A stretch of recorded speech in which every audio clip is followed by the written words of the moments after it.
이슈토크입니다. 신성장 산업을 이끌 핵심 기술이자 사회적 문제 해결을 위한 대안으로 자율주행 차량이 떠오르면서 전 세계적으로 관심이 커지고 있는데요. 부산에서는 월드엑스포 유치를 위해 자율주행 도입이 필요하다는 주장이 나오기도 했습니다.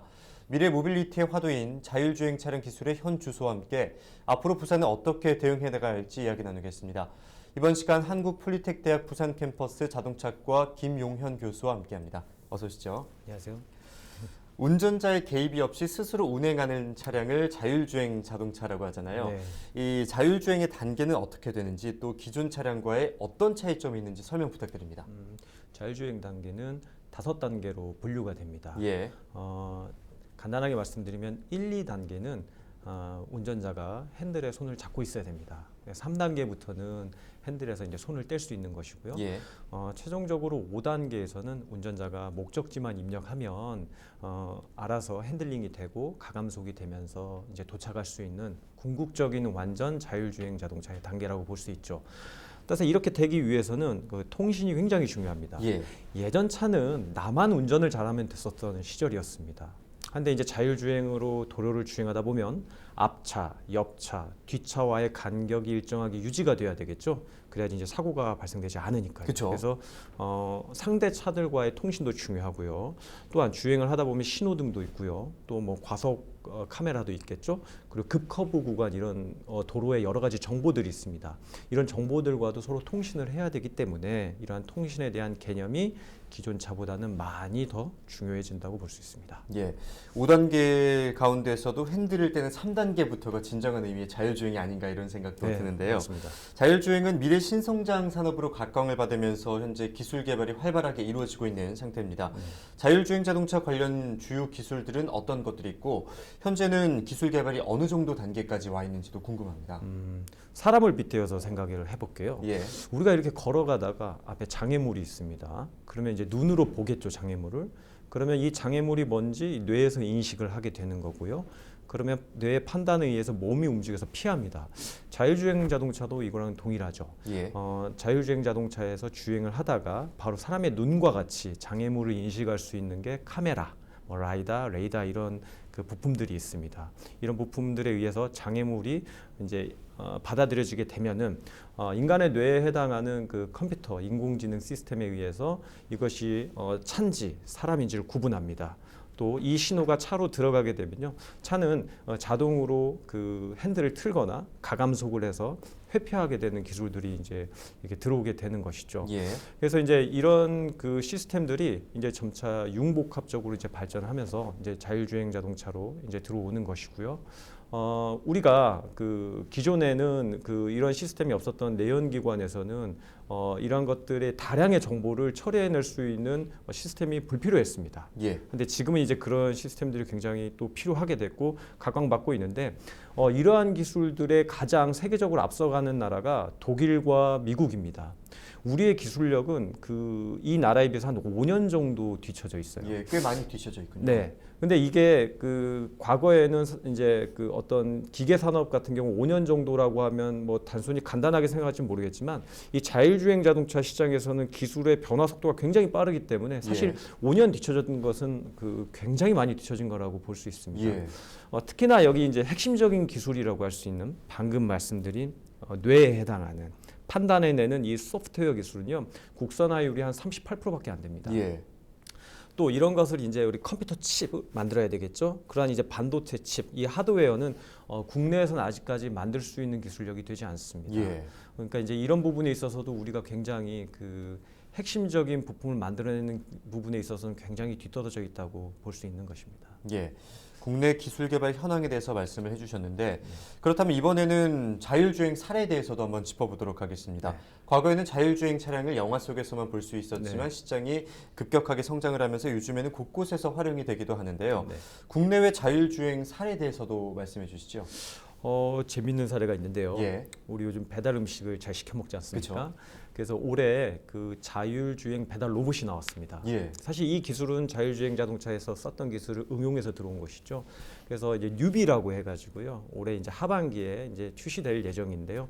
우리가 이제 배달 음식을 시키게 되면 지금까지는 오토바이가 배달을 해줬는데 그게 아니라 뉴비가 직접 음식점에서 이제 음식을 받아가지고 소비자한테 직접 전달하는 것이죠. 이런 게 이제 자율주행 자동차의 개념이 들어온 거고요.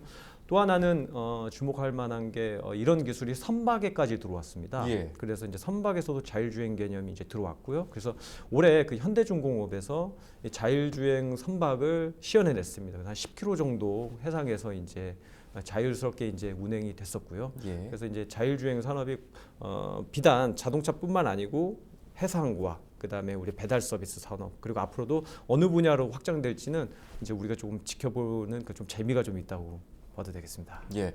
과거에는 상상만 했던 그런 일들이 이제 현실에서 구현이 되면서 그렇죠. 앞으로 또 응용할 수 있는 분야가 상당히 많을 것으로 기대가 되는데요. 맞습니다. 최근에는 자율주행 차량의 조속한 상용화를 위해서 서울과 부산 등 이 대도시에서 실증 테스트가 이루어져야 한다는 주장이 나왔습니다. 실증 테스트를 위한 부산의 이 환경적인 여건은 어떻게 보십니까? 역설적이긴 한데요. 예. 부산의 도로가 참 안 좋습니다. 이제 산을 중심으로 해서 주택가도 많이 있고요. 그다음에 평면 구간이 굉장히 적습니다.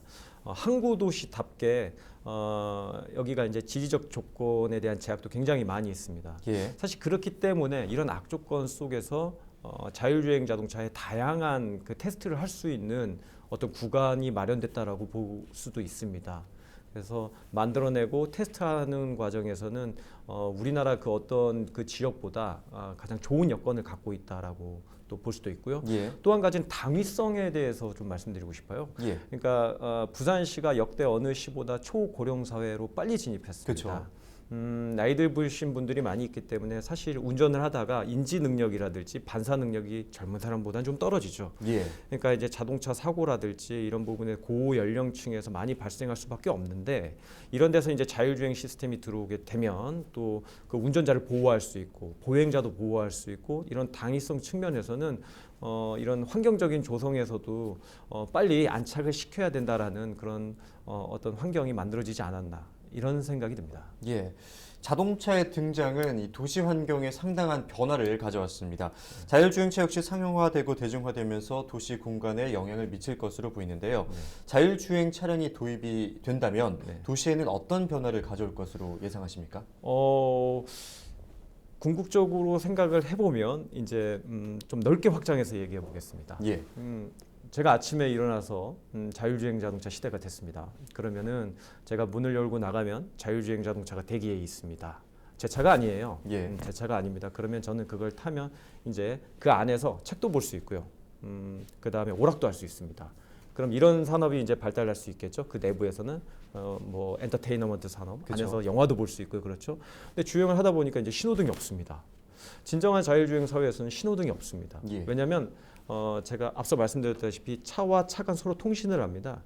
그래서 교차로나 이런 지역이 발생되면 서로 통신을 하면서 내 차는 멈추고 상대방 통신하면서 먼저 지나갈 수 있는 것이죠. 예. 자, 이렇게 되면 신호 대기 시간이 굉장히 줄어듭니다. 신호 대기 시간이 줄어들면 공회전도 줄어들게 되고요.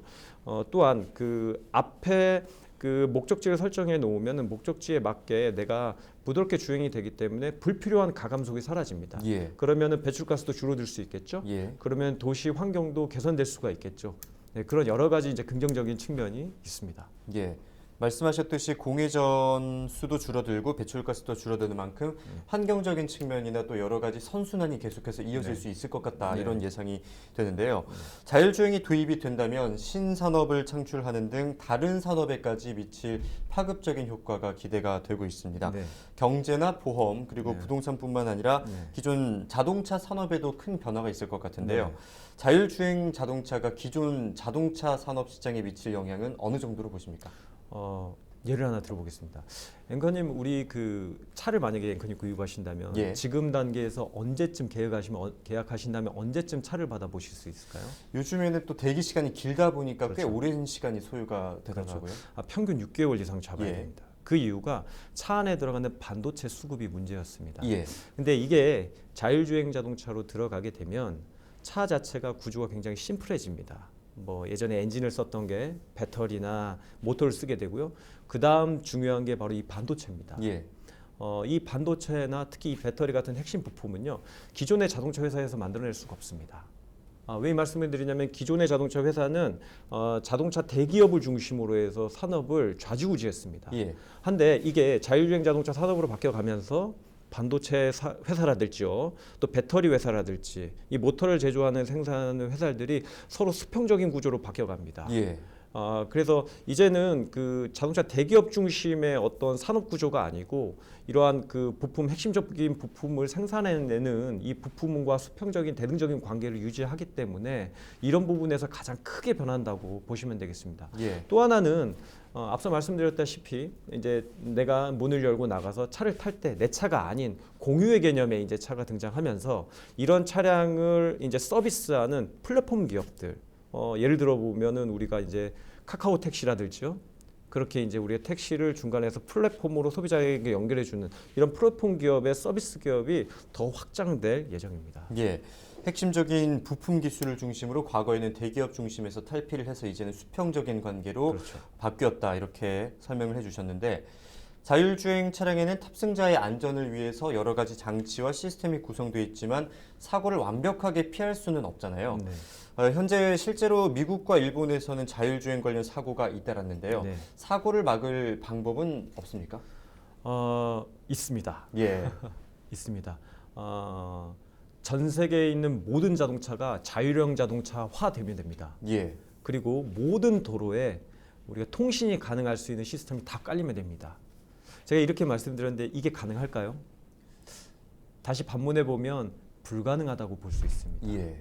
그렇다면 결국엔 완벽하게 사고를 예방할 수 있는 자율주행 자동차는 앞으로도 그렇고 만들어지긴 힘듭니다. 예. 단 우리가 고령자들지요, 또 그 운동 능력이 부족한 사람들이 운행을 할 때 이 자율주행 시스템이 보조적으로 안전 역할을 해줄 수가 있고 예. 지금 상용화된 긴급 제동 시스템 같은 경우는 우리가 도로를 주행할 때 가장 많이 사고 내는 게 전방주 시태만입니다. 예. 뭐 이렇게 주행을 서행으로 하다가 핸드폰을 갑자기 본다든가요, 졸음운전 한다거나 뭐 그러면 안 되겠지만 그렇게 됐을 때 앞차와의 추돌을 할 수가 있는데 긴급 자동 제동 시스템이 들어가서 앞차와의 거리를 자동으로 읽어드립니다. 예. 그렇게 해서 몇 번 운전자에게 경고를 준 다음에 제동하지 않으면 차가 자동적으로 제동을 딱 하게 되어 있습니다. 즉 자율주행의 일부 기술들이 지금 들어와서 이러한 안전 부분에 있어서 그 운전자의 보조해 줄 수 있는 역할로 우리가 바라본다면 예. 이 자율주행 시스템이 완벽하게 사고를 막아낼 수는 없지만 인간의 운전에서 어느 정도는 안전 부분에 크게 기여한다고 봐도 무방할 것 같습니다. 네. 100% 사고를 예방할 수는 없지만 운전자 안전을 기여하는 부분에 있어서는 많은 네. 도움을 줄 것이다. 네. 그렇다면 혹시 만약에 또 궁금한 게 사고가 발생을 했을 때 네. 누구의 책임으로 봐야 할지도 궁금하거든요. 그 부분이 가장 뜨거운 감자입니다. 예. 사고가 났습니다. 예. 그렇다면 이게 제조사의 문제인가, 소비자의 문제인가, 아니면은 이것을 피해를 보상해줘야 될 보험사의 문제인가? 이러한 법적인 문제가 지금 그 법 개통에서 이거 아직도 이 부분에 있어 사회적 합의가 굉장히 중요한 부분이고요. 예. 또한 윤리적인 문제도 또 있습니다. 가장 많은 예를 드는 게 두 갈래의 길이 있습니다. 여기 사람 하나가 있고 여기 사람 둘이 있는데 자율형 자동차가 멈출 수 없으면 과연 한 사람을 치고 가는 게 맞느냐, 아니면 두 명이 있는 도로를 치고 가는 게 맞느냐, 이러한 부분에 있어서도 우리가 뭐 산술적으로는 사실 한 명을 치고 가는 게 맞지만 한 명의 그 생명도 굉장히 중요하기 때문에 그렇죠. 이러한 윤리적인 판단에 극단적인 상황에 놓여 있을 때 자율주행 기술을 과연 어떻게 풀어나갈 것이냐는 사실 기술의 문제가 아니라 사회적인 합의의 문제인 거죠. 예. 방금 질문 주신 것처럼 이러한 그 자율주행 사고가 났을 때 이 책임 소재에 대한 것도 역시 사회적인 합의 문제입니다. 그 부분은 전 세계적으로도 아직까지 진행 중이고 있고요. 예. 그것은 절대적인 답은 없고 사회 구성원과 이 법리적인 부분에서 서로 충돌하지 않는 법위 내에서 합의가 이루어져야지만이 가능하다고 볼 수 있습니다. 예. 이런 책임 부분도 나중에는 언젠간 또 일어날 수도 있는 일이기 때문에 미리 또 대비를 해야 하지 않을까 싶은데요. 정부는 2027년까지 완전 자율주행 완성을 목표로 하고 있습니다. 자율형 자동차가 상용화되기 위해서 해결해야 할 과제들은 어떤 것들이 있을까요? 앞서 말씀드린 대로 그 소프트웨어와 하드웨어 국산화를 빨리 이뤄내야 되는 부분이 있습니다. 예. 네. 그리고 두 번째는 관련 법을 좀 개정을 해야 됩니다. 우리나라가 이제 자율주행 자동차로 현재 주행을 하다가 만약에 앞에 사람이 있습니다. 그럼 자율주행 하다가 사람이 있으면 멈춰야 되거나 해야 되겠죠. 그러면 그것을 그 인지하는 카메라에서 사람의 얼굴이라든지 모습이 찍히게 됩니다. 그럼 사실 이런 부분을 데이터로 활용해서는 안 됩니다. 예. 개인정보법에 위반이 되는 것이죠. 그래서 이런 부분은 어떻게 보면 기술의 발달에 있어서 좀 저해되는 부분이라고 할 수 있는 것이고요. 그리고 또 자율주행 관련돼서 아직까지는 이 공공도로에서 자율주행 자동차를 우리가 갖고 나가면은 이것은 위법입니다. 예. 그러니까 좀 다시 정확하게 말씀드리면은 운전자가 핸들을 놓은 상태에서 일반 도로를 주행하게 되면, 그러니까 국가에서 정한 구간이 아닌 일반 도로를 주행하게 되면 그것은 위법이 되게 돼 있습니다. 따라서 이런 부분도 좀 이제 탄력적으로 산업이 발전하면서 예. 이런 법과 관련된 부분도 이제 좀 조정이 필요하지 않나 이런 생각이 듭니다. 네. 그렇다면 상용화가 되기 위해서 어느 정도의 기간이 필요하다고 보십니까? 이게 많은 이제 매체나 이런 데서 사실 이제 그런 것들에 대해서 전문가들이 의견을 내놓습니다. 예. 몇 년이 가능하다, 몇 년이 가능한데, 근데 저는 이렇게 보고 싶습니다. 완벽한 자율주행은 거의 불가능하다라고 저는 말씀드리고 싶습니다. 앞서 말씀해 주셨죠. 예, 그렇습니다. 그럼 이게 자율주행의 개념이 인간의 운전에 있어서 보조적인 개념으로 들어간다면 오히려 인간의 안전에 더 많은 그 장점을 가져다 줄 수 있다고 볼 수 있고요. 예. 근데 사실 이런 기술은 지금도 많이 들어와 있습니다. 그리고 도로에 많이 다니고 있고요. 근데 정부에서는 그 10년 단위로 이런 것을 이제 언제까지 해서 마치겠다고 하는데, 그런 개념은 결국에는 견인하는 그 자율주행 자동차 산업을 견인해서 발전시키기 위한 일종의 목표라고 보면 되겠고요. 예. 그런 의미에서 보면은 10년 단위로 끈다면 저는 한 2030년쯤 되면은 우리가 그 원하는 수준은 아니더라도 그 자율주행에 근접할 정도까지는 가능하지 않을까 이런 생각이 듭니다. 네. 또 부산은 현재 에코델타 스마트시티 2020년 이 자율주행 테스트베드가 제공될 예정이지만 시범 운행 지구는 없는 상태입니다. 네. 교수님께서는 부산이 자율주행 선도도시가 되기 위해서는 어떤 노력들이 필요하다고 보십니까? 방금 말씀드렸다시피 우선은 그 시범지구가 선정이 돼야 됩니다. 예. 우리나라에서 한 6개 시에서 이제 시범지구를 가지고 있죠. 상징적인 의미로 부산은 한국의 제2의 도시라고 많이 얘기를 합니다. 그렇죠. 예, 그런데 이런 그 자율주행 시범지구 지역에서 우리가 좀 선정되지 않았다라는 것은 예. 어떻게 보면은 이제 시가 가지고 있는 규모 면에서는 우리가 좀 이런 부분에서 미리 대처를 하지 못했고 적극적이지 못했다라는 생각이 들고요. 예. 그래서 시범지구를 통해서 우리가 자율주행 자동차가 우리가 가지고 있으면 결국에는 움직일 수 있는 도로가 필요하거든요. 움직일 수가 없는 도로 상황에서 자율주행 자동차는 발전할 수가 없으니까. 예. 그래서 이런 부분에서 발전을 해야 되고, 또 두 번째는 그 관련 산업, 방금 말씀드린 이런 핵심 기술들, 소프트웨어나 하드웨어를 만들 수 있는 이런 생태계가, 녹산공단이 지금까지 내연기관 중심이었다면 이제는 그런 데를 좀 산업을 좀 전환해서 이런 자율주행 자동차 부품을 개발해내고 생산해낼 수 있는 그런 생태계가 조성이 되고, 또 그래서 젊은 층들이 또 일할 수 있는 또 그런 데로 좀 이렇게 다시 변모했으면 하는 그런 바람이 좀 있습니다. 네. 자율주행 부분과 관련해서도 부산이 선도할 수 있는 미래를 기다려 보도록 하겠습니다. 네. 오늘 말씀 고맙습니다. 네. 네, 자율주행 차량 시장은 앞으로도 꾸준히 성장할 것으로 보이는 만큼 관련 산업 육성이 필요한 시점인데요. 부산은 자율주행을 위한 여건과 또 잠재력이 충분한 만큼 발빠른 대응을 통해서 자율주행 선도도시로 자리매김하길 기대해 보겠습니다. 이슈토크 여기서 마치겠습니다. 함께해 주신 여러분 고맙습니다.